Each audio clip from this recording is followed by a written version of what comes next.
لوگوں کا تمہیں اجازت دی جاتی ہے کہ دعا کرو تمہاری سنی جائے گی، تب ان کی یہ دعا ہوگی اے میرے خدا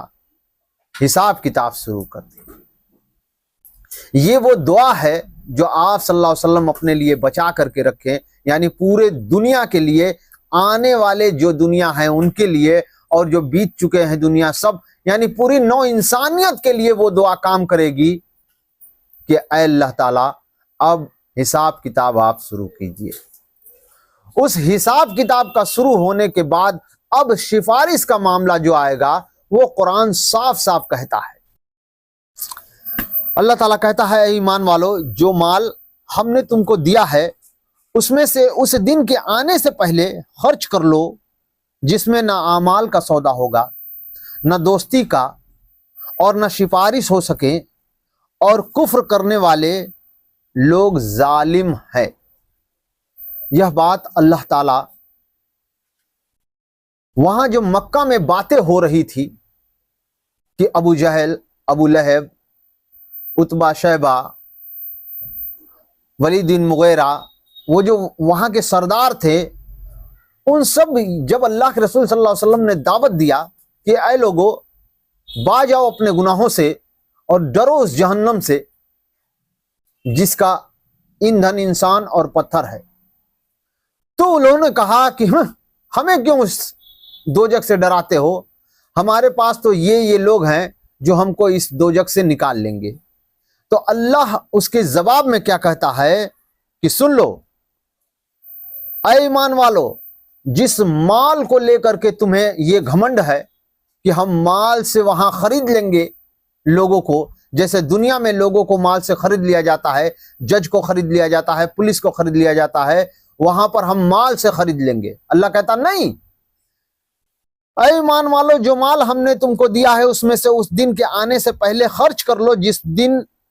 جس میں نہ اعمال کا سودا ہوگا، نہ دوستی کا، اور نہ کسی کی سفارش ہو سکے۔ انکار کرنے والے لوگ ظالم ہے۔ جو بات محمد صلی اللہ علیہ وسلم کہہ رہے ہیں، جو تم اس سے انکار کر رہے ہو، تو اس سے بڑا ظالم اور کوئی نہیں ہے۔ سفارش ہو ہی نہیں سکے گی کسی کی۔ وہاں دوستی، جیسے کہ ایک مکہ میں کافر تھا، اس نے کہا کہ تم کیوں ڈرتے ہو، تم میرے دوست ہو نا، میں اپنی دوستی کا وعدہ تم سے دیتا ہوں کہ تمہاری جو بھی پریشانی ہوگی، جو بھی تمہارے اوپر دقت ہوگا، وہ سب میں لے لوں گا۔ اللہ نے کہا دوستی وہاں نہیں چلے گی، وہاں ہر انسان اپنے اعمال کو لے کر ترسے گا۔ پھر کہا کہ سفارش، کہا کہ یہ جو اتنے بت ہم نے کعبہ میں رکھے ہیں 360 بت، اس میں سے کتنے لوگ ہیں جو ہماری سفارش کر دیں گے اور ہم آگے بڑھ جائیں گے۔ اللہ کہتا کہ سفارش اس جگہ ہوتی ہے جہاں پر جج کو معلوم نہیں ہوتا ہے کہ تم کیا تھے اور تم کیا ہو۔ ساری چیزیں اللہ کے سامنے ہے، وہ آگے تم کیا کرتے ہو وہ بھی، اور پیچھے کیا کیے ہو وہ بھی، تو سفارش کا تو کوئی معاملے نہیں رہے گا۔ آگے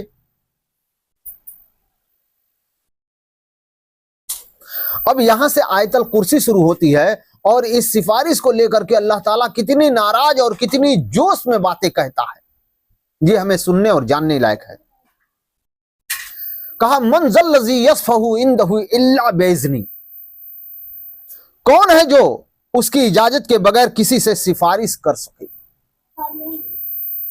ابھی تک تو تم نے دیکھا کہ محمد صلی اللہ علیہ وسلم سے لے کر کے جتنے لوگ تھے، سارے انبیاء اس خوف اور دہشت میں تھے کہ اللہ تعالیٰ حساب کتاب شروع کرے۔ 50,000 برس کا ایک دن اللہ تعالیٰ نے، اب آپ صلی اللہ علیہ وسلم نے سجدہ کیا، اس کے بعد یہ اجازت ملی کہ چلو اٹھو، دعا کرو تمہاری دعا قبول ہوگی، بات کرو تمہاری بات سنی جائے گی۔ اس کے بعد سفارش کیا وہ غلط لوگوں کا کر سکیں گے؟ اللہ اسی بات کو، یعنی کہ جو اوپر مکہ کے کافر جو ہیں، انکار کرنے والے اللہ اور اس کے رسول کی باتوں کا، جو یہ دل میں خواہش رکھے تھے کہ ہماری سفارش ہو جائے گی، اس بات کو اوپر تو کہا کہ کوئی سفارشیں نہیں ہوگی، اور نیچے آ کے کہا نہ، کون ہے جو میری اجازت کے بغیر کسی کی سفارش کر سکے۔ اور اس سے بڑھ کر کے 30ویں پارے میں اما پارہ جہاں سے شروع ہوتا ہے وہاں اللہ تعالیٰ کہتا ہے کہ کسی کی یاری نہیں مجھ سے جو میری اجازت کے بغیر اپنے لب تک کھول سکے۔ یہ جتنے بھی مغالطے ہیں وہ سارے کے سارے اس امت محمدیہ میں آنا ہی آنا تھا، کیونکہ اللہ کے رسول صلی اللہ علیہ وسلم نے کہا تھا کہ وہ ساری برائیاں میری امت میں آئیں گی جو بنی اسرائیل میں تھی۔ کوئی بدبخت گوہ کے بل میں انگلی ڈالے ہوگا تو گوہ کے بل میں انگلی ڈالے گی، کوئی بدبخت اپنی ماں کے ساتھ زنا کیا ہوگا تو ہماری بھی یعنی کہ میری امت میں بھی ایسا کوئی بدبخت اٹھے گا جو اپنی ماں کے ساتھ زنا کرے گا۔ قرآن صاف صاف اس بات کو بتاتا ہے کہ الا الذین آمنوا وعملوا الصالحات فی اصحاب الجنہ ہم فیہا خالدون، جنہوں نے ایمان لایا اور نیک عمل کیا صرف اور صرف اسی کا وزن تولا جائے گا اور جیسا وزن ہوگا وہ اس پر کامیاب ہوگا۔ نہ کوئی کسی کی سفارش کر سکتا ہے وہاں، اور نہ ہی وہاں کوئی کسی کے کام آ سکتا ہے۔ یہ دنیا اللہ تعالیٰ نے اکیلے انسان کو بھیجا ہے امتحان کے لیے، اور وہاں بھی انسان اکیلے ہی حساب دے گا۔ جو کوئی مولوی، جو کوئی عالم، جو کوئی بھی پیر، فقیر، مرید کوئی آپ سے کہتا ہے کہ یہ ہمارے سفارش بن جائیں گے، یہ ہماری سفارش کرا دیں گے، وہ تمہیں وقت کا دھوکہ دے رہے ہیں، مغالطے میں مت رہنا۔ اللہ نے کہا، اللہ کے ولیوں نے بتایا ہمیں کہ خودی کو کر بلند اتنا کہ خدا خود بندے سے پوچھے بول تیری رضا کیا ہے۔ مسلمان کی تو وہ کریکٹر تھی کہ اللہ تعالیٰ اس سے یہ بات کہتا ہے کہ اپنے آپ کو تپا کر کے ایسا کر لے جیسے کہ حنظلہ رضی اللہ تعالیٰ عنہ کا معاملہ تھا کہ سارے فرشتوں کو اجازت دے دیا تھا کہ انتظار کرو، کوئی آسمان پر ایسا مہمان آنے والا ہے۔ تو سارے فرشتوں نے کہا کہ آخر وہ کون ہے،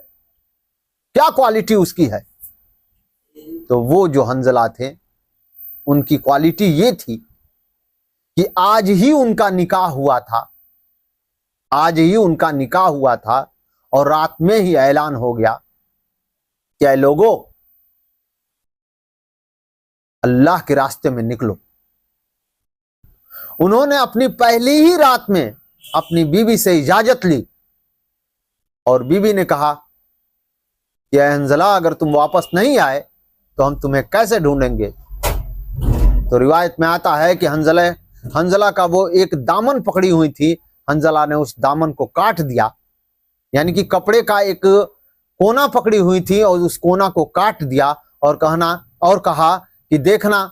جس کا کونا کٹا ہوگا تم جان لینا کہ وہی حنظلہ ہے۔ اور وہ نکل گئے اور اللہ کے راستے میں شہید ہو گئے۔ ان کا وہ کیریکٹر اللہ کو اتنا پسند آیا کہ سارے فرشتوں کو لگا دیا کہ تمہارے یہاں ایک ایسا جانباز، ایک ایسا اللہ کا ولی آ رہا ہے جو سب استقبال میں کھڑے ہو جائے۔ یہ ساری باتیں ہمیں یوں بتاتی ہیں کہ ہمیں اپنے کیریکٹر کو اتنا مضبوط کرنا ہے، اتنا بہترین کرنا ہے کہ کل آپ صلی اللہ علیہ وسلم ہم پر رشک کریں، دیکھ کر ہمیں یہ کہیں کہ یہ میرے امتی ہیں اللہ، جن کو میں نے جو کام دے کر آیا تھا وہ کام لے کر کے اس کام کے لیے انہوں نے اپنا تن من دھن لگا کر کے تیرے پاس آ چکے ہیں۔ ان لوگوں کی اللہ کے رسول صلی اللہ علیہ وسلم سفارش کریں گے، نہ کہ ان لوگوں کی جو کیریکٹر سے بیکار، بد کردار، بے حیا اور بغیرت ہے۔ اللہ تعالیٰ آپ صلی اللہ علیہ وسلم کو نوازے گا سفارت کے لیے، صفات کے لیے نوازے گا، لیکن ایسے لوگوں کا جو اللہ کے راستے میں اپنے آپ کو ایسے کر کے گئے تھے کہ اللہ ان سے پوچھ لے گا کہ خود ہی کو کر بلند اتنا کہ خدا خود بندے سے پوچھے بول تیری رجا کیا ہے۔ صدق اللہ العظیم۔ اگر ہمیں قرآن کسی پہاڑ پر اتار دیتے تو تم دیکھتے کہ وہ ہماری ہیبت سے ریزہ ریزہ ہو جاتا۔